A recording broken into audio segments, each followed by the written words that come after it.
hello fellow viewers. Ever heard about Rambak Beduk before? Yeah, Rambak Beduk means the activity of striking beduk, a large drum suspended horizontally at mosque to summon prayers contemporaneously to produce a harmonious rhythm. Rambak Beduk is one of the traditional cultural art of Banten, one of the provinces in Indonesia. Initially, Rambak Beduk was aimed to welcome Ramadan fasting month and Idul Fitri Day. The event resembles Ngabeduk art or Ngadula.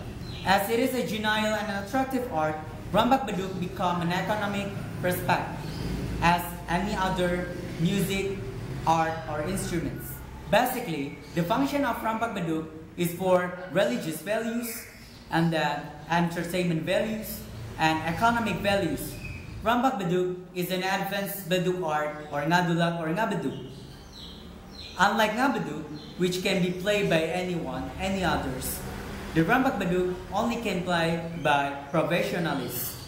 Rambak Beduk usually play in ceremony, for example the wedding, and basically the Rambak Beduk is the backing sound or the rhythm for the takbiran or salawat. Rambak Beduk usually played by a man, but currently women also can play Rambak Beduk. It will be combined with the traditional dance to make it more attractive. Talking about the history of the Rambak Beduk itself, it was found in 1950 in Pandeglang. 1960, the Rambak Beduk generally expanded to Pandeglang and Serang. In 1960 until 1970, Haji Ilan created a traditional dance to combine with the Rambak Beduk. So currently, Rambak Beduk increasingly rapid rise.